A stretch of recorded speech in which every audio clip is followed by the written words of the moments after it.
тоа беше најнапред желба на влюбениците на фудбалот од Кавадарци, односно на оние кои што искрено го сакаат фудбалот и кои што не гледаат политика во таа работа.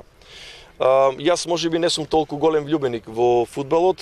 освен нели оној професионалниот кој што нема човек кој што не е влюбеник, меѓутоа мојот мотив беше да во Кавадарци ги помагаме сите спортски клубови, а целта со крајна цел да што е можно повеќе наши млади деца со граѓани да се спортски надградуваат, а со тоа да правиме здрава и напредна младина или заокружено работоспособна младина.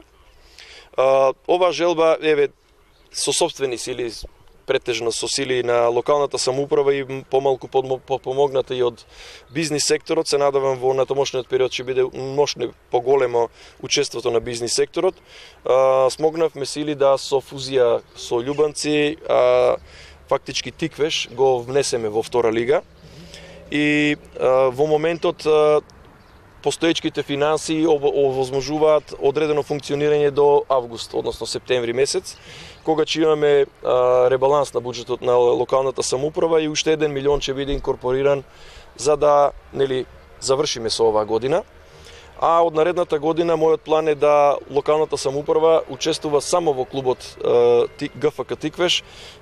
нешто околу 50.000 евра, а остатокот да го оставиме на бизнис секторот кој што најавува поддршка за фудбалот. Во овој момент исто така еве да во интерес и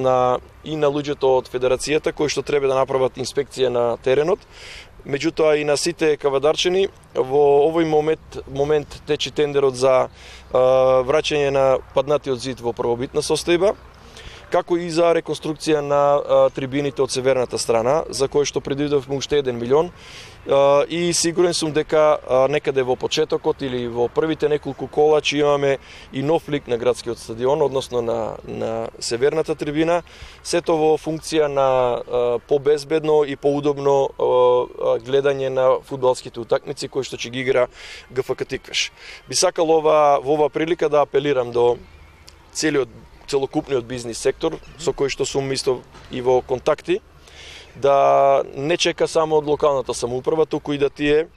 како општествено одговорни компании, изразат своја желба и да контактираат со мене или со претседателот на клубот за да помогнеме на ГФК Тиквеш, бидејќи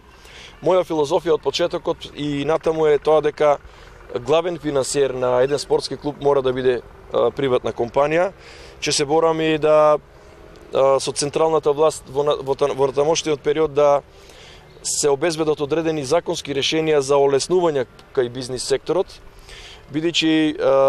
само така се одржува, се обезбедува една одржливост на еден фудбалски или па било каков спортски клуб, а со тоа и со стимулативните мерки кои што би ги дал одреден закон да бидат еден вид стимуланс да компаниите да самите пројавуваат интерес во она што значи спорт. Спортот им обезбедува работоспособни млади кадри, меѓутоа исто така и во спортот знаеме дека се вртат и одредена сума на пари кои што зависи од тоа како се менаџираат спортските клубови.